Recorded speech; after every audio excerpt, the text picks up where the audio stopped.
The Italian fairy tale has come to its end as thousands of expats flee Italy. Hello and welcome to our Retire Early lifestyle in the great USA. Remember, it's not about where, it's about how. It's about how you can live the way you want anywhere. As we have shared many times over on this channel, only a few types of people actually stay abroad past the 5-year mark, while most leave at the 2-year mark. The people that stay abroad and never return home are a rare breed indeed. And that brings us to the Italian fairy tale. Is this really true? Are people leaving Italy already? That can't be so. It's only halfway through in the foreigner vicious cycle. Boy, here's what we have to say about all this. The Italian fairy tale has come to an end as thousands of expats flee Italy. What? You didn't really think La Dolce Vita would last more than 5 years, did you? But we do have to put things into perspective, and to be fair, the truth is, thousands of people are also moving to Italy to get their fill of the sweet life. Let us remind you, La Dolce Vita lasts about 2 years for most people, no matter what country they decide to move to. There has always been a revolving door in and out of countries, depending on which countries are being promoted for that year. But with Italy, something seems different. People that move to Italy for the long haul say they don't want to leave, but do anyway.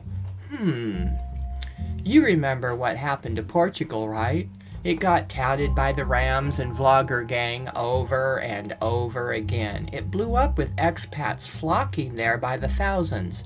It was all the rage for about 7 years, starting in about 2016 through 2023. Prices went out of control in several areas where the expats were mainly moving to, which was mostly in the coastal areas of Portugal, such as Lisbon, Algarve, Porto. Well, what happened next?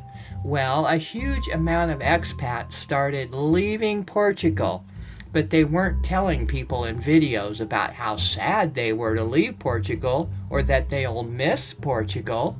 Nobody ever said that.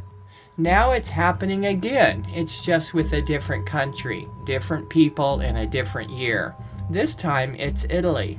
It's been going through the cycle now with expats moving there for about 3 years or so. The cycle still has some years to go. The core issue is the RAM pumping, and they're always pumping it to Americans, Canadians, and Western higher. There's an arbitrage going on. People from much higher earning countries moving to these places that were cheap for a reason. So there's different stages of this bubble that is getting created over like a 5 to 7 year period.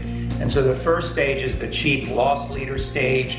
Then they slowly, I say slowly, within 6 to 12 months periods, as people start complaining, well, on forums, I went down there and I can't live on 900. Recently, we have people on forums, I went to Cuenca, I couldn't live on 1600. When people come out and these responses come forward into the public stream, the Rams adjust their figures. So they only adjust their figures as people are bouncing back because of the bubble that's being created. And so they adjust their figures every incrementally, and the bubble's in motion. And so we go from places that you're told you're going to live on 900 or less to, in Cuenca right now, people are living on $2,000 to $3,000. And another point about this is that because the amounts increase incrementally and in stages, they have relationships. I've talked about this on my channel before, and I'm trying to condense this for this video, but they have relationships with all these different news outlets that cater to different segments of the population, such as Wall Street Journal, Forbes. Initially, they start out with just, little articles, maybe online, but as the amounts increase, they progress over to business magazines to appeal to a business class or people with higher incomes.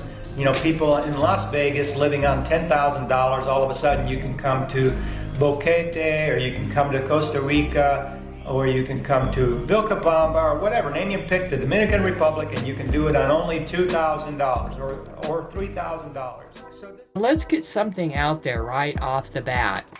We're not saying Italy isn't a lovely country with great food, people, landscapes, and architecture. We all know that Italy boasts these wonderful qualities, as does many countries all over the world do. This is not about Italy not being a great country. It's about how people move and retire to Italy thinking the romantic fairy tale is going to last forever and ever. Video titles go something like this. Why, I'm never leaving Italy. I'm loving it here. We're 85% sure you'll leave Italy. One lady that lives part-time in a little Italian village and renovating her house says, I'm in heaven. She travels around the world and only goes to Italy to work on her house and will probably sell it when she's done shining it up. She doesn't live full-time in a little village in Italy, and so her La Vita Dolce is just that, a vacation going back and forth to Italy. But most people don't have the finances for that. We're just saying most people will get very bored living in a small village. We don't care where it's located. The bottom line is the fairy tale or La Vita Dolce doesn't last forever. At first, your little village life will be like a fairy tale, and that's why it's called a fairy tale or a honeymoon period.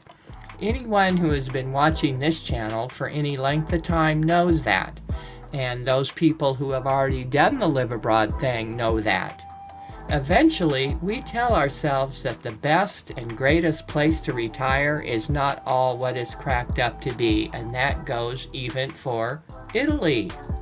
We want you to go to Italy or anywhere your heart desires, but understand that initial feeling you get when everything is so good and you found your paradise and it's going to last forever?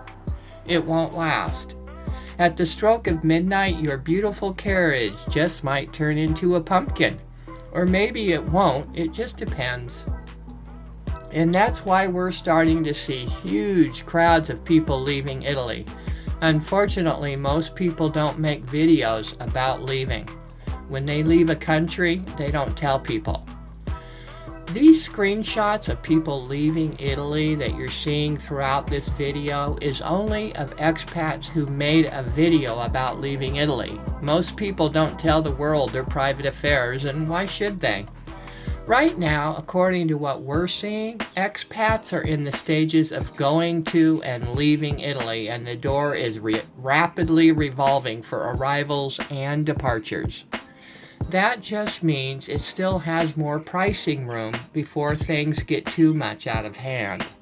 It looks like Italy has about 3 more years to go before the foreigner vicious cycle runs its full force and the bubble pops. And, well, we'll be the first to make a video about the gentrification and resentment from the locals when that happens.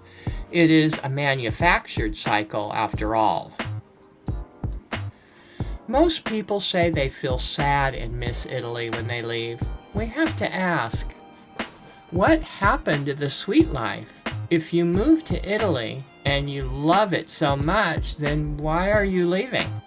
I mean, wouldn't you look for ways to be able to stay the course and live forever in Italy like you had anticipated from the beginning?